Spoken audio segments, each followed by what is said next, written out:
Hello guys, তো আজকে আমার দোকানে ওয়াইফাই লাগাবো। আর ওয়াইফাইটা হচ্ছে জিও ইয়ার ফাইবারের। তো ওয়াইফাই কীরকম কাজ করছে আর কি প্রসেসে লাগালাম সমস্ত কিছুই তোমাদেরকে জানাবো। আর কীরকম এর পরিষেবা কীরকম কি সমস্ত কিছুই তোমাদেরকে জানাবো। ভিডিওটা পুরোপুরি দেখতে থাকো, তাহলেই সব কিছু জানতে পারবে। মানে আজ থেকে প্রায় 2 মাস আগে আমি জিও ইয়ার ফাইবার বুক করেছিলাম, কিন্তু দিতে এসছে এই আজকে। তো 2-3 বার রিশিডিউল ডেট নেওয়ার পরে তারপরেই কিন্তু এসছে। তো দাদারা চলে এসছে, সব দাদারা এসেই কিন্তু সব প্রসেস করে দিয়ে চলে গেছে। আমার দোকানে সব এসে সব প্রসেস করে চলে গেছে। এই যে দেখতে পাচ্ছ নিচে দিকে এখানে ব্যাগ ট্যাগ আছে, সব জিনিসপত্র নিয়ে এসছে, সব ফুল প্রসেস করে নিয়েছে। এখন শুধু দাদা একটা আসবে, এসে জিও ইয়ার ফাইবার লাগাবে আর লাগিয়ে বাড়ি চলে যাবে। তো সমস্ত কিছু তোমাদেরকে দেখাবো, ভিডিওটা দেখতে থাকো। আর কি কি প্রসেস হলো, কিভাবে কি হলো, সব কিছুই তোমাদেরকে জানাবো। দেখতে পাচ্ছ যে জিওর পুরো মেশিনপত্র সব দিয়ে চলে গেছে। আর জিওর যে সব থেকে ঘাটিয়া যাকে বলে সার্ভিস, সেটা হচ্ছে এই জিও এয়ার ফাইবারের সার্ভিস।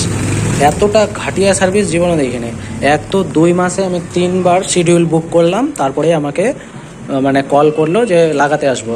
তার মধ্যে 2 বার কল করে বললো যে আজ যাচ্ছে কাল যাচ্ছে, এরকম করে ডেট কেটে গেলো। আবার আমি রিশিডিউল করলাম, তারপরে আবার বুক হলো। তারপরে আজকে আমি নিজে অফিসে গিয়ে তারপরে কন্ট্যাক্ট করলাম, তারপরে বললো যে যাচ্ছি লাগাতে। একদিন বললো যে শুক্রবার যাচ্ছি, আজকে আবার শনিবার লাগাতে আসলো। এবার এসে সব কিছু প্রসেসিং করে নিয়েছে।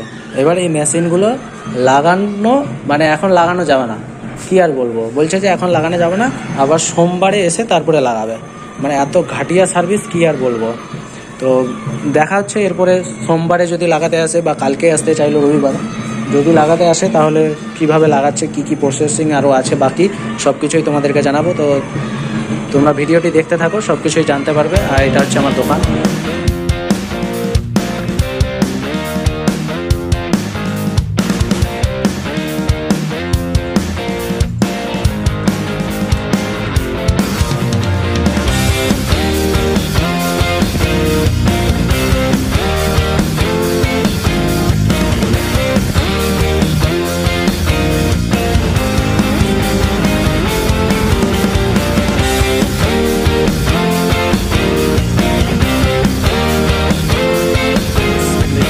এখানে সবুজ টিক মানে ওয়াইফাই লাগানো কমপ্লিট হয়ে গেছে। এবার তোমাদেরকে দেখাচ্ছি যে এই ওয়াইফাইয়ের স্পিড কতটা আর কেমনি কি। তো তোমরা হয়তো জানো না যে আইপিএল চলাকালীন আমি 1 টাকা দিয়ে, যে অফারটা চলছিল আইপিএল চলার সময়, যে 1 টাকা দিয়ে যদি তুমি ওয়াইফাই বুক করো ইয়ার ফাইবার জিও, তবে সেটি 50 দিন ফ্রি চালাতে পারবে। তো সেই অফারটার অনুযায়ী আমি বুক করেছিলাম আইপিএল চলাকালীন, কিন্তু আইপিএল শেষ হওয়ার 2 মাস হয়ে গেছে, আমাকে ইয়ার ফাইবার দিতে আসেনি।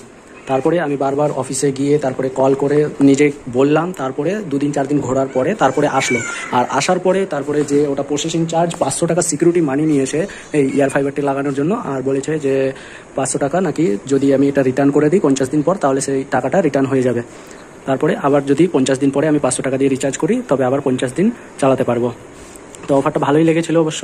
তো এবার তোমাদেরকে দেখাচ্ছি যে এই জিও ইয়ারফাইয়ের যে নেটওয়ার্ক স্পিড সেটা কতটা। তো চলো তোমাদেরকে সরাসরি আমি ল্যাপটপের স্ক্রিনে দেখাবো। তো কতটা স্পিড দিচ্ছে এটার জন্য আমি স্পিড টেস্ট যে ওয়েবসাইট আছে সেখানে চলে এসেছি ল্যাপটপে। আর এই যে স্পিড চেক করছি, তো 5G স্পিড দিচ্ছে। দেখতে পাচ্ছ যে স্পিড এখানে 20 Mbps, 25 Mbps এরকম কমা বাড়া হচ্ছে। তো ফাইনালি 26 Mbps পার সেকেন্ড যে হাই স্পিড ইন্টারনেট সেটা দিচ্ছে এখন এই রিচার্জ অনুযায়ী। আর এদিকে মোটামুটি 15 মানে আপলোড স্পিড দিচ্ছে 15, আর ডাউনলোড স্পিড দিচ্ছে 26 Mbps। তো স্পিড মোটামুটি ঠিকই আছে, তো দেখতে পাচ্ছ। তো এই অফারটি তোমরাও চাইলে তোমরা নিজে ক্লেম করতে পারো আর বুক করতে পারো জিও ইয়ার ফাইবার। তোমার বাড়িতে এসে তোমার এলাকায় যে জিও এয়ার ফাইবারের কাজ করে তারা এসে লাগিয়ে চলে যাবে।